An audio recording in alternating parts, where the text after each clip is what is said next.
Hi everyone, my name is Analytical Alley Cat, and today I want to talk about freedom of speech in Canada. As the title suggests, I plan on responding to a video put out by Armored Skeptic. Now, I want to preface this video by saying I personally thoroughly enjoyed his video, and I don't wish to respond to it in the traditional sense, meaning that I don't want to take it apart line by line. I simply wish to use his talking points about the state of the political climate in Canada as a springboard for my own discussion of the freedom of speech primarily and the social justice agenda secondarily. And if Skeptic does happen to watch this video, however doubtful, I would nevertheless like to say that I'm a big fan of your work, and you're one of the first content creators that sort of red-pilled me to the evils of social justice.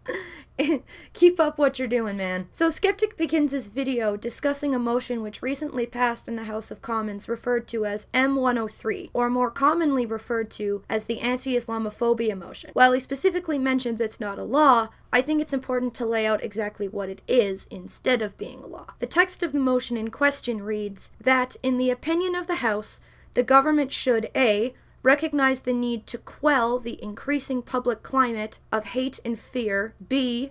condemn Islamophobia and all forms of systemic racism and religious discrimination, and take note of House of Commons petition E-411 and the issues raised by it, and C. request that the Standing Committee on Canadian Heritage undertake a study on how the government could, point 1, develop a whole-of-government approach to reducing or eliminating systemic racism and religious discrimination, including Islamophobia, in Canada, while ensuring a community-centered focus with a holistic response through evidence-based policy-making. Point 2, collect data to contextualize hate crime reports and to conduct needs assessments for impacted communities, and that the committee should present its findings and recommendation to the House no later than 240 calendar days from the adoption of this motion, provided that in its report the committee should make recommendations that the government may use to better reflect the enshrined rights and freedoms in the Constitution Acts, including the Canadian Charter of Rights and Freedoms. In this case, the motion was put forward by MP Ikra Khalid from the Mississauga-Erin Mills district in the Greater Toronto Area. Toronto is the capital city of Ontario. Owing to the fact that this motion was put forward by a member of Parliament, that means that this motion is considered a private member's motion. According to ourcommons.ca, the official House of Commons website, private members' motions are used to introduce a wide range of issues and are framed either as orders or resolutions, depending on their intent. Motions attempting to make a declaration of opinion or purpose without ordering or requiring a particular course of action are considered resolutions. Hence, such motions which simply suggest the government initiate a certain measure are generally phrased as follows: that in the opinion of the House, the government should consider. The government is not bound to adopt a specific policy or course of action as a result of such a resolution, since the House is only stating an opinion or making a declaration of purpose. End quote. While this does seem to soften the blow of what M103 will actually do to the people of Canada, it is also important to note that despite the fact that a motion does not in and of itself affect the laws in Canada, the subject of motions that are passed often end up coming to fruition in some way, shape, or form, according to a footnote on the same webpage. This motion was passed by the government just recently. After the motion was accused of singling out Muslims due to the specificity of Islamophobia in the name of the bill, Conservative Member of Parliament David Anderson tabled a motion on February 16, 2017 to counteract this bill. The difference in Anderson's motion was that it didn't contain the word Islamophobia. Instead, it read, quote, condemn all forms of systemic racism, religious intolerance, and discrimination of Muslims, Jews, Christians, Sikhs, Hindus, and other religious communities.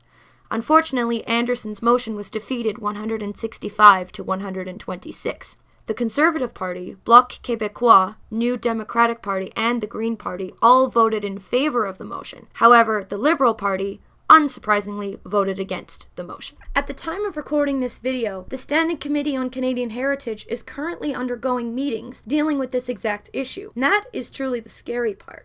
We have literally no idea what their plans for the implementation of this motion is going to mean for the average Canadian. We have no idea what their definition of for Islamophobia and systemic racism is going to be, and we don't know because we can't attend these meetings.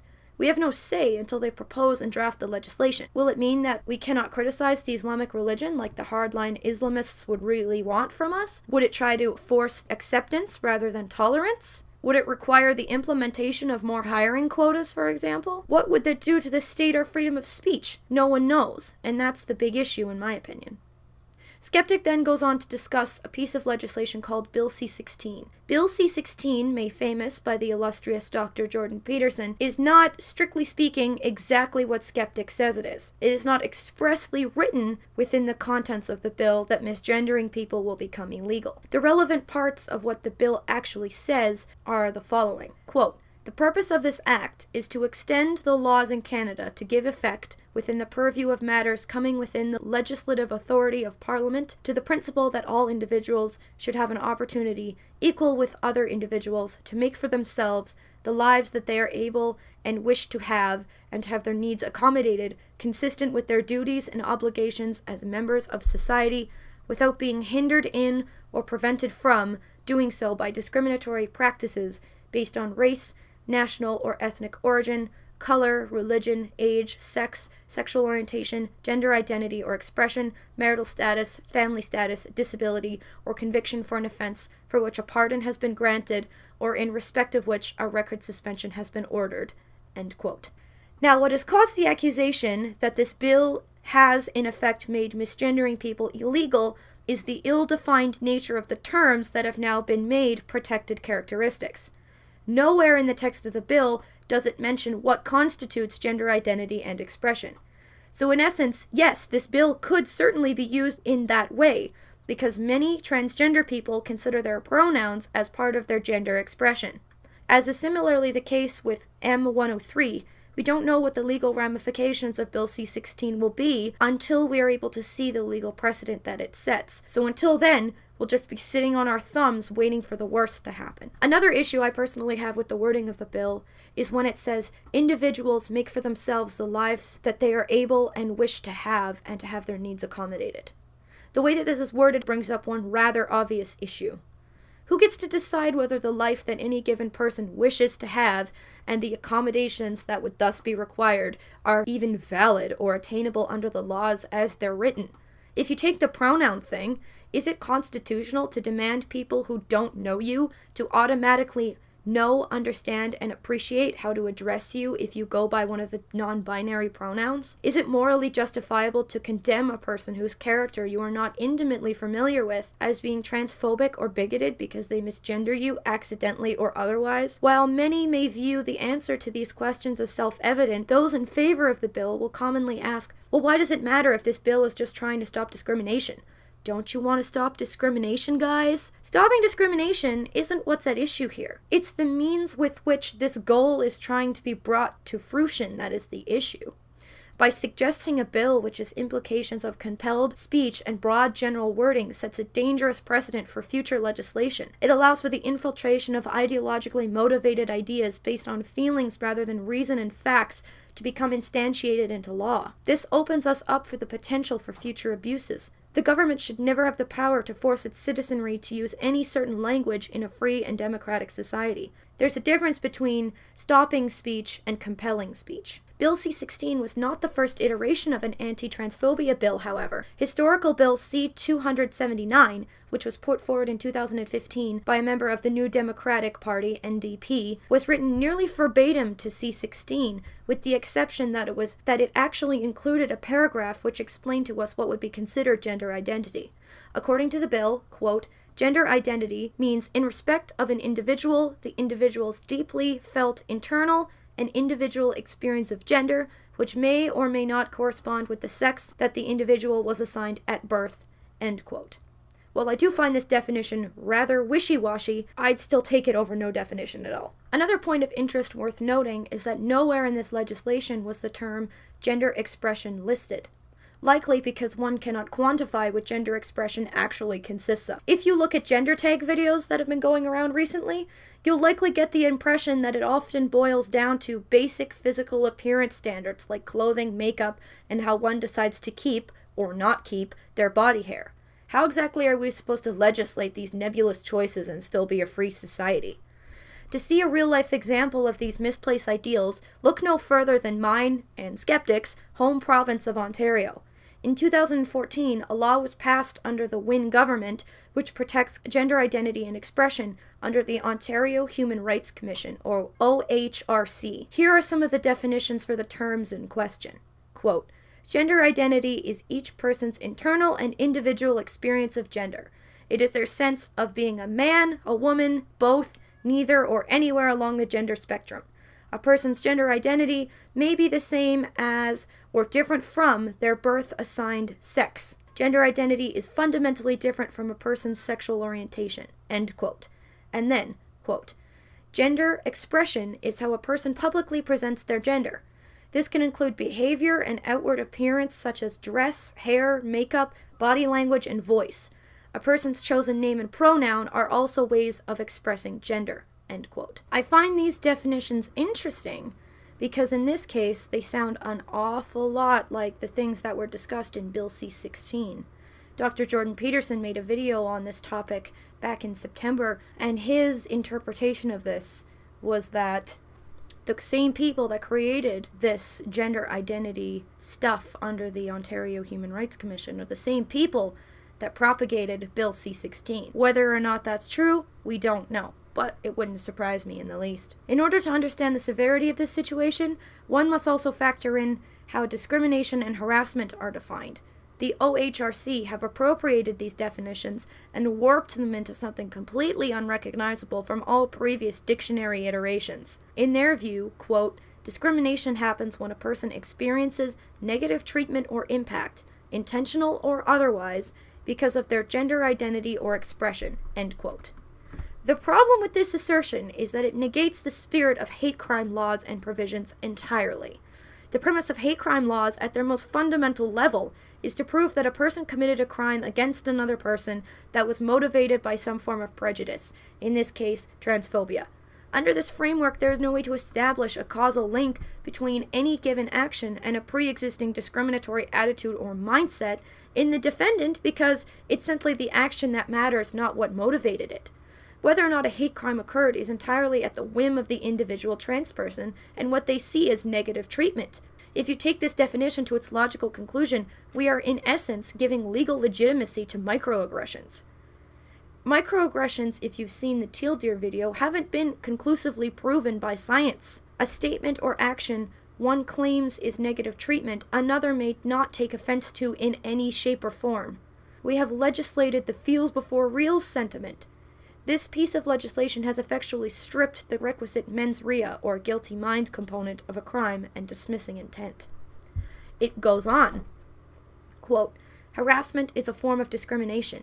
It can include sexually explicit or other inappropriate comments, questions, jokes, name-calling, images, email and social media, transphobic, homophobic, or other bullying, sexual advances, touching or other unwelcome and ongoing behavior that insults, demeans, harms, or threatens a person in some way. End quote.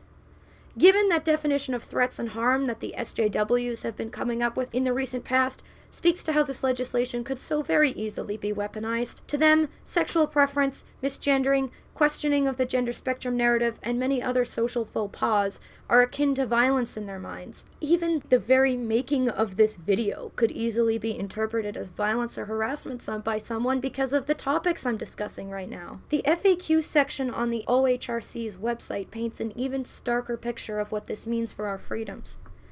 When the question, quote, is it a violation of the code not to address someone by their choice of pronouns, end quote, the answer is as follows, quote, refusing to refer to a trans person by their chosen name and personal pronoun that matches their gender identity or purposefully misgendering will likely be discrimination when it takes place in a social area covered by the code, including employment, housing, and services like education. The law is otherwise unsettled as to whether someone can insist on any one gender-neutral pronoun in particular, end quote.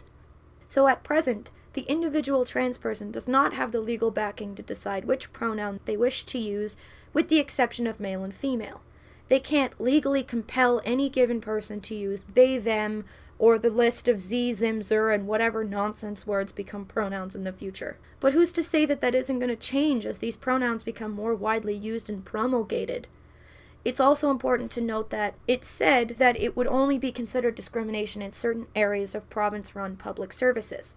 So accidentally misgendering someone on the street is not covered under this legislation. However, again, I would contend that as the idea of words as violence and harassment becomes more prominent, misgendering someone in an interpersonal relationship setting, whether on purpose or otherwise, would be grounds for legal recourse, as Bill C-16 has already created. But it was the next question that really got me thinking, and I'm going to read the whole thing so you can hear it all in context. Question, quote, "Does this interfere with freedom of expression?" End quote. Their answer, quote, "Our lawmakers and courts recognize the right to freedom of expression, and at the same time that no right is absolute. Expression may be limited where, for example, it is hate speech under criminal law.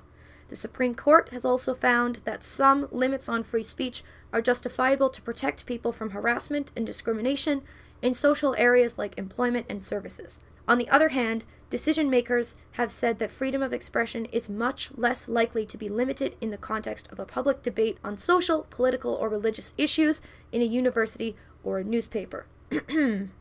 Sure. "In situations where equality rights and freedom of expression must be balanced, context is critical. The words that are chosen matter. The more harmful the words, the further they are from the core values of freedom of expression. Other important considerations are the vulnerability of the group affected by the speech and the degree of impact on their ability to access employment, services, and housing on an equal basis." End quote. Interesting, isn't it?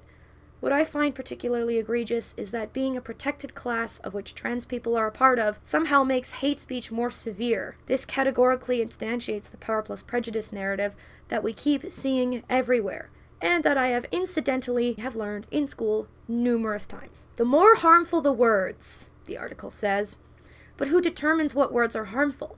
Would it be a third-party organization like the Anti-Defamation League in the US, which deemed Pepe the Frog as a hate symbol? Or would it be the government telling us how we should feel about different words being spoken to us, telling us how we can and cannot address others? Or would it be the individuals themselves who decide the harm that words have? Either of these examples, taken to their logical conclusions, would have dangerous ramifications for what future legislation gets put forth. People who propagate the social justice narratives are the people who have the loudest voices, so in either instance, they are the ones who have the institutional backing.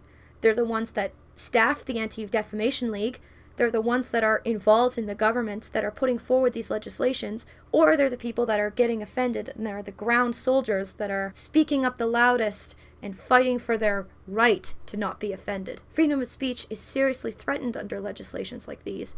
And while I recognize the need for some restrictions on certain types of speech, like threats of violence, where someone could actually be physically harmed, that's one thing, but subjectively defined harmful words is not one of them.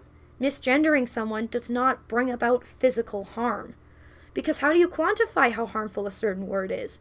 Something as subjective as how much indignity is suffered at the hands of a scary word cannot be empirically measured, analyzed, and the same answer cannot be replicated every time you repeat the experiment.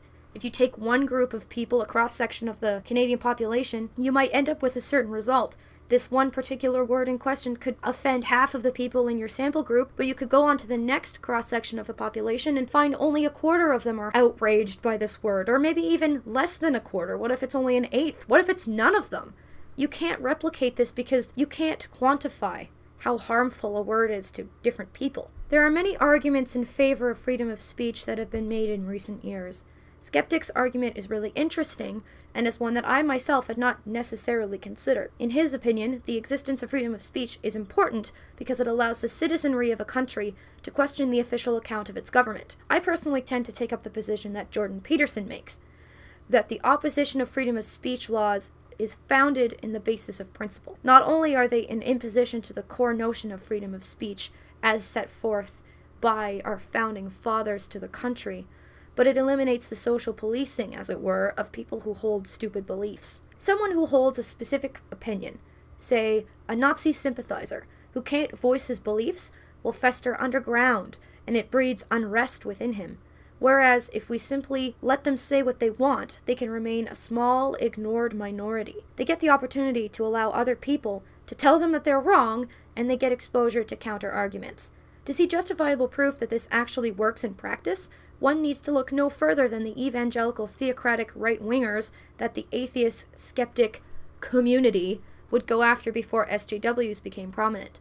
Those antiquated views are all but eradicated from public discourse. Of course, flat earthers and creationists still exist in some dark basement somewhere, brooding about the all-encompassing shit-kicking their views received in the past few years, but that's kind of the point I'm trying to make. We don't hear about them anymore because they have nothing new to bring to the table. Their arguments have been so thoroughly debunked that they would just be beating a dead horse if they were ever to re-engage in debate with the same tired line of reasoning. At that point, they have two options: abandon their faulty positions and take up better ones, or continue to live their lives steeped in their own ignorance. Regardless, they aren't actually physically hurting anyone by saying what they believe in. No one is going to be legitimately hurt if a Nazi sympathizer denies the Holocaust, partially because the overwhelming majority of the population believes that the Holocaust did in fact occur, and just because a small, ignored minority of people claim that your experience didn't happen, doesn't mean that your experience didn't happen. Peterson, as well as myself, rely on the harm principle to establish what should and should not be censored in public discourse. In my next video, I'll be going over it in a little more detail, but the long and short of it is that harm is derived by the physical nature of what would befall someone as a consequence of someone else's speech. This idea was originally coined by philosopher Mill, who was a staunch freedom of speech defender. And while I realize that that is a very brutal and simplistic way of defining the harm principle, I will, like I said, go into more detail in my next video. Alright guys, thanks for listening to this video. My name is Analytical Alley Cat. I'll be back again at some point later on. I'm not exactly sure when my next video is going to get put up because I do work a lot. I work full-time night shifts, so that makes trying to find time to write scripts and record videos very difficult, but I'm going to do my best. Anyway, thank you all for sitting through this video, and if you liked anything that I have to say, just leave a like, subscribe, and maybe leave a comment. I want to hear from everybody. Thank you so much for listening, and I'll see you guys next time.